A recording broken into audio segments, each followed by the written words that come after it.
Good morning eighth class students. हमारा जो chapter है लाइट उसको हम फर्दर कंटिन्यू करते हैं। आज हम पढ़ रहे हैं केयर ऑफ आइज़। तो केयर ऑफ आइज़ में आपका क्या क्या किस तरह हम केयर करते हैं आइज़ की, उसके बारे में थोड़ा लिखा है, पढ़ा है, देखते हैं। It is advise to use suitable spectacles. जो हमारे स्पेक्टिकल्स होते हैं हम यूज़ करते हैं जब हमको जिस मतलब कि आइज़ वगैरह में डिस्टेंस की प्रॉब्लम हो तो हम स्पेक्टिकल यूज़ करते हैं, suitable spectacles. Eyes are very important sense organ and are sensitive to, so some points to take care of eyes are as follow। देखते हैं कौन कौन से टेक केयर कर सकते हैं हम अपनी आइज़ के लिए। In case of any problem in eyes you should go to an eye specialist. अगर आई में कुछ भी प्रॉब्लम होती है तो सबसे पहले तो आप आई स्पेशलिस्ट के पास जाइए और अपना चेकअप कराएं। टू ब्राइट और too dim light is bad for eyes, cause eye strain and headache. काफ़ी ब्राइट लाइट हो या काफ़ी डिम लाइट हो तो वो आइज़ के लिए सही नहीं है, उससे हमको आई में स्ट्रेन पड़ता है और हेडेक भी होता है। Do not look at the sun or a powerful light directly. जो हमारा सन है उसमें काफ़ी ब्राइट लाइट होती है, हम उसको डायरेक्ट आइज़ से नहीं देख सकते हैं, उसमें आइज़ में इफ़ेक्ट हो जाता है, प्रॉब्लम आती है। Never rub your eyes if particles of dust go into your eyes. Wash your eyes with clean water. If there is no improvement, go to the go to a doctor। अगर आपके eyes में कुछ dust particle आ जाए तो उसको रब नहीं करिए, सबसे पहले आप उसको वॉश करिए वाटर के थ्रू। अगर फिर भी उसमें पेन हो रहा है, पेनफुल हो रहा है, तो आप डॉक्टर के पास जाइए। Next, vision defect. हमारे कितने विजन डिफेक्ट हैं आइज़ में। Some of defects are myopia. पहले हम मोयोपिया देखते हैं क्या है। A person with myopia can see near object clearly while distance object appear blurred. अब जिनको ये मोयोपिया की डिफेक्ट होता है विजन में, तो वो नियर के ऑब्जेक्ट जो है वो क्लियरली विजिट कर सकते हैं, विजिबल कर सकते हैं, मगर जो डिस्टेंस ऑब्जेक्ट होते हैं उसमें उनको ब्लरनेस आ जाती है, थोड़ा ब्लरीनेस मतलब थोड़ा धुंधलापन जैसा दिखता है। This disease is also called short sighted और near sightedness.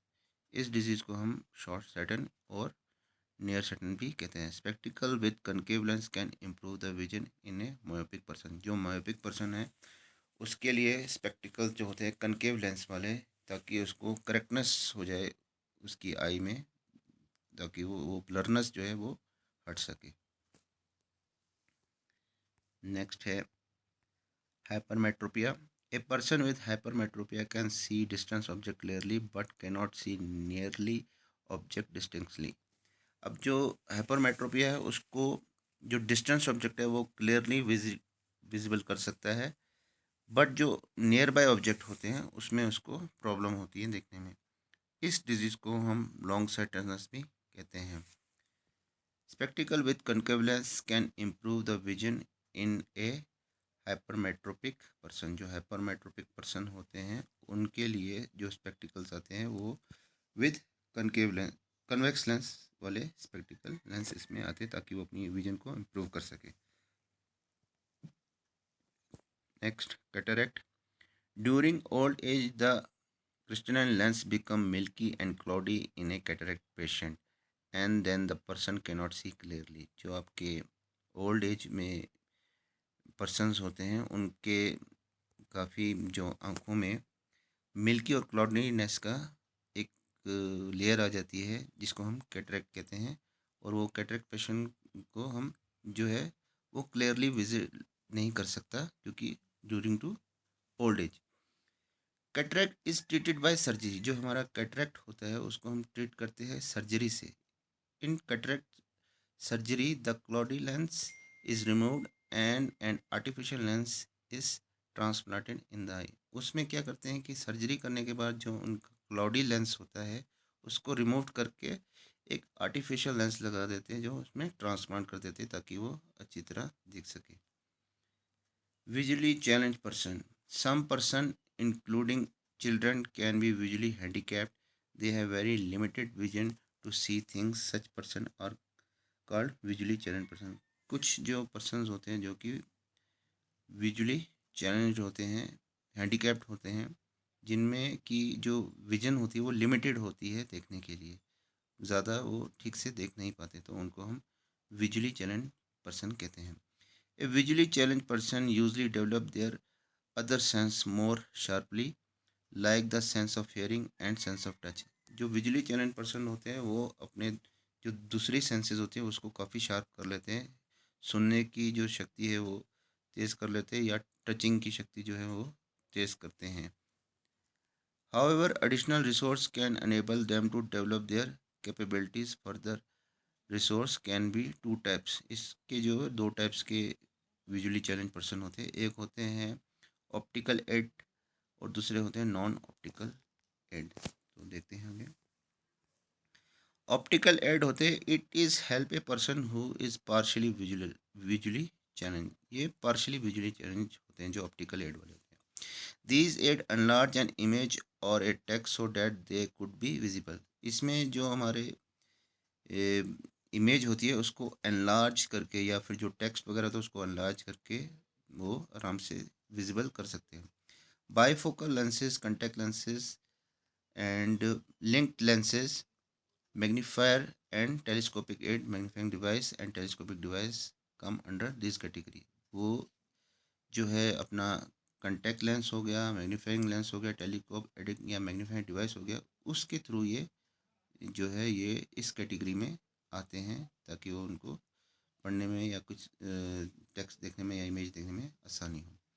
Non optical aid, non optical aid वो होते हैं जो कि कम्प्लीटली विजुअली चैलेंज होते हैं, जैसे कि आपके ब्लाइंड पर्सन हो गए, तो उनका क्या होता है कि वो जो वर्ड होते हैं उसके लिए वो अलग से एक मैग्नीफाइंग वर्ड जो है, जो कि लूस ब्रेल स्क्रिप्ट है, उसके थ्रू वो पढ़ते हैं। टेक्चुअल एड जैसे कि सेंस ऑफ टच हो गया, टच के थ्रू वो देखते हैं कि क्या चीज़ है, और जो उनकी हेयरिंग की सेंस है उसके थ्रू वो अपने को समझते हैं, दूसरों को समझते हैं। और या फिर हो गया आपका इलेक्ट्रॉनिक एड, जो कि इलेक्ट्रॉनिक एड के थ्रू आप देखते हैं। लुइस ब्राइल, लुइस ब्राइल क्या है? The most popular resource for visually challenge person is known as Braille. Braille code is use for common language, mathematics and scientific notification notation. Louis Braille was born in 1809 in France. He became blind due to an accident in childhood. He developed a Braille script in 1824. जो हमारा Louis ब्राइल था वो जो उन्होंने एक script बनाया था blind person के लिए, क्योंकि वो चाइल्डहुड में ही उनका एक एक्सीडेंट हुआ था जिससे कि वो ब्लाइंड हो गए थे। उन्होंने एक डेवलप किया ब्राइल स्क्रिप्ट इन 1824 में, जिसमें कि जो ब्लाइंड पर्सन है वो उस स्क्रिप्ट को टच करके पढ़ सकें।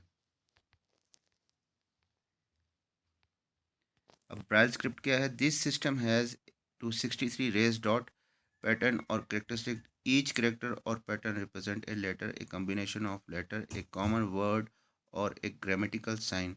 Dot are arranged in cell of two vertical row of 3 dots each.